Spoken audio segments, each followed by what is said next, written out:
Ahoj Rasťo, ty si u nás Best English absolvoval niekoľko kurzov už, takže mám na teba otázku, kto si, čo si a čo ťa na nás zaujalo, prečo si sa zapísal na naše kurzy? Ja som vlastne, áno, tak ako hovoríš, absolvoval som niekoľko kurzov a teraz momentálne v ďalšom som v procese. A ja som teda študent jazyka, lingvistiky. Ja som sa stále, ako neučím sa angličtinu, ale iný jazyk a stále som sa chcel tú angličtinu naučiť.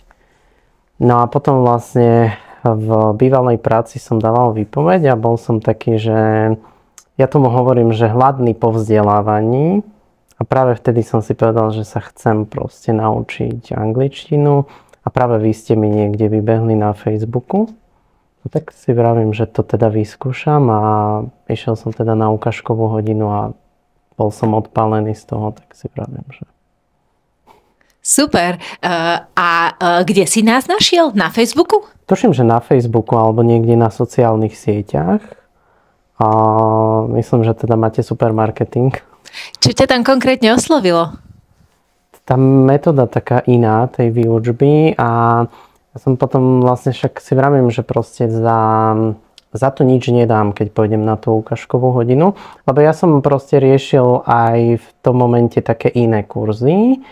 Lenže väčšinou to boli nejaké internetové kurzy, kde si to človek robí sám. A ja som ten typ človeka, kedy potrebujem prísť na tú hodinu a musím vedieť, že potrebujem ísť na tú hodinu, že musím urobiť tú úlohu a že to musím odovzdať, lebo inak to neurobím. Takže vlastne to mi tak vyhovovalo. Rozumiem. Čiže a naša metóda Best English ti v tomto vyhovuje? Že dáva ti to ten systém, ktorý potrebuješ? Áno. Určite áno, akože je to systematické. Viem, že to mám proste 3 dní v týždni. Je to aj akože časovo náročné niekedy, ale práve tam vidím tie výsledky, že asi keď človek chodí, ja neviem, raz, dvakrát do týždňa na hodinu angličtiny, tak veľa mu to nedá. Akože možno za 5 rokov dobré, ale keď proste chce človek, tak potrebuje len rozprávať veľa a tam práve na tom kurze človek len rozpráva. Áno, presne tak to je. Ďakujem ti. Ja som teda bol aj v zahraničí a teda len tak som sa zlepšil, že som bol nútený komunikovať nijak inak. A to ja stále hovorím, lebo niektorí spolužiaci na kurze, že a čo keď niečo poviem zle, ja hovorím, ale to nerieš. Hovorím, hovor. Len tak sa to naučíš. Presne tak, hovoríš mi z duše. Spomínal si, že sa teda venuješ jazykom, nie priamo angličtine, ale celkovo lingvistike.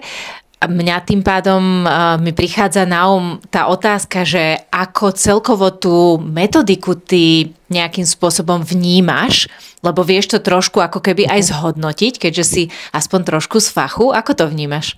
Mne sa páči, že to je také intenzívne a že to je akože tak prepracované tá metóda a je to úplne iné, že niekto teda príde na hodinu, lebo ja to vnímam tak, že väčšinou v školách alebo kdekoľvek je akýkoľvek jazyk vyučovaný tak, že príde do triedy nejaká učiteľka, ktorá sa ten jazyk naučila a ona nás má naučiť. Ale to je nezmysel z môjho pohľadu, lebo jazyk nie je biológia, že teraz prídem a začnem hovoriť o cicavcoch. Jazyk je prax a zručnosť. To je niečo také ako pri športe. Keď futbalista nebude kopať do tej lopty, tak sa to nikdy nenaučí. A práve toto vnímam, že vlastne na tom kurze je každý nútený rozprávať. Či už je to vlastne, keď sa trénujú slovíčka, alebo gramatika, alebo čokoľvek, tak stále je to o tom rozprávaní a je tam toho rozprávania veľa. Super. Prečo si sa rozhodol učiť angličtinu a čo ťa k tomu viedlo, poprípade aké si mal tie pocity na začiatku pred tým, ako si sa vlastne začal učiť práve s nami? Ja som stále akože sa chcel učiť angličtinu, lebo to som vnímal, že mám taký deficit, že v dnešnej dobe už sa niekedy človek bez tej angličtiny nevie pohnúť, či už je to v profesnom živote alebo v akomkoľvek. A takže aj toto ma tam viedlo, že chcem tú angličtinu a vlastne ja teda by som možno do budúcna chcel žiť aj v zahraničí a chcel by som pracovať ako steward. Takže tam už sa bez tej angličtiny proste nezaobídem, čiže aj preto proste som sa chcel učiť angličtinu. A teda aké som mal pocity pred prvým kurzom, možno to bol taký, že strach. Že som nevedel, že čo očakávať, akí budú spolužiaci na kurze, akí budú učitelia a tak ďalej. A nakoniec som zistil, že proste je to úplne dosť také, že v pohode a vlastne na tom prvom kurze som mal pocit, že my sme sa tam stretli aj celkom taká dobrá skupinka, že sme si aj sadli, takže to bolo aj akože príjemne strávený čas, hej, mimo tej angličtiny. Rozumiem. Super. Prečo si zvolil intenzívny kurz a aké to má pre teba výhody v tvojom živote? Keď som sa začal nad tým zamýšľať najprv, tak vlastne som pochopil, že keď proste človek chodí 2 dní v týždni a má hodinu angličtiny, tak aj keď pôjdete do fitka 2-krát do týždňa na hodinu, tak vám to veľa nedá.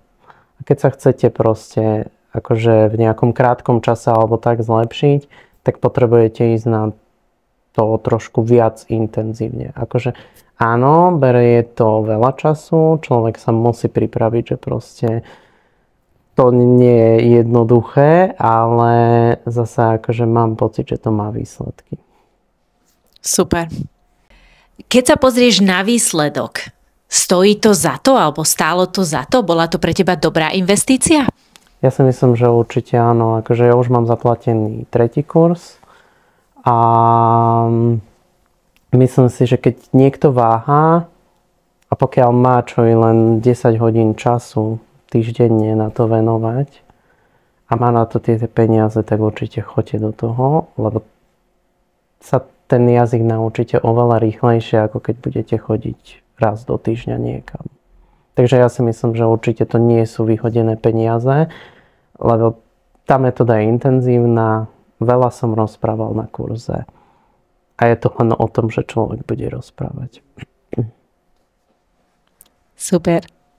Aké konkrétne zmeny nastali v tvojom živote po tom, čo si sa s nami pustil do učenia? Neviem, či nejaké možno konkrétne zmeny, alebo možno prídu ešte časom, ale mám pocit, že som si istejší v tom jazyku.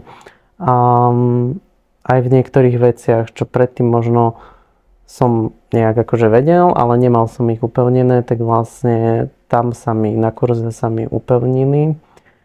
A ja som teda absolvoval aj vlastne akože v podstate nižší kurz, ako by. No, respektíve ja som bol tak, že Zuzka mi teda odporúčala, že ona by ma dala do B3 a hovorím, ja chcem ísť že ona nech si vyberie medzi B2 a B3. Okay. A ja som rád, že som išiel na tú B2, lebo tam som si nejaké tie veci, ktoré základné som nemal upevnené, som si upevnil. Takže mám pocit, že proste už to tak inak vnímam a myslím si, že aj v práci napríklad, keď sa stane, že mám nejakého cudzojazyčného kandidáta, tak nemám strach s ním rozprávať. Stretávaš sa s angličtinou v práci? Akože malinko, ale sem tam sa to vyskytne a nemám problém teda povedať. Akože ja som to nemal s tým problém ani predtým, ale teraz som si oveľa viac istejší. Výborné. Podarilo sa ti niekam posunúť alebo už niečo dosiahnuť práve vďaka tomu, že vieš lepšie po anglicky? Akože nevyužívam tú angličtinu zatiaľ v práci. To je ešte zatiaľ asi v procese, ale myslím si, že potom už to bude nevyhnutné, že ju budem potrebovať vedieť. Takže si myslím, že to nie je na škodu a celkovo si myslím, že vedieť akýkoľvek jazyk nie je na škodu.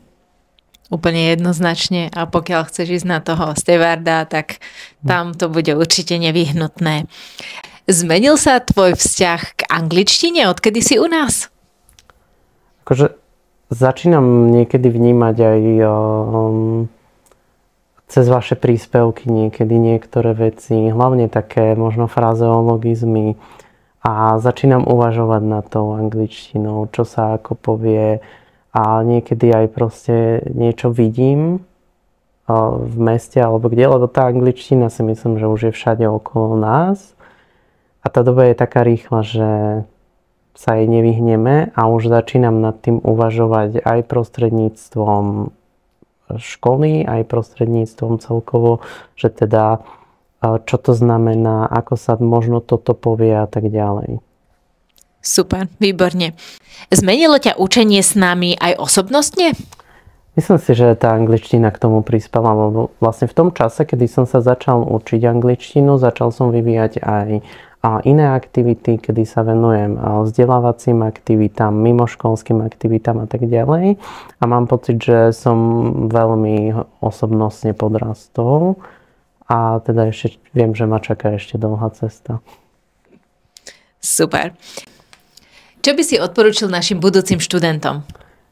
Ja si myslím, že teda, keď má niekto pochybnosti, ale je tomu naklonený, tak nech určite asi do toho ide. Asi myslím, že určite neuľutuje. Hovorím to z vlastných skúseností. A ak má možno niekto nejaké predstavy, že potrebuje chodiť na individuálne hodiny alebo niečo takéto, tak nech si to nechá vysvetliť, nech sa o tom porozpráva a nech tomu dá šancu. Už aj vlastne na tej ukážkovej hodine to zistí, že vlastne tá metóda je fakt efektívna. Super. Ďakujem ti veľmi pekne, ďakujem ti za tvoje milé slova a želám ti veľmi veľa starov s tým 3. kurzom, ktorý máš teraz rozrobený. Ďakujem.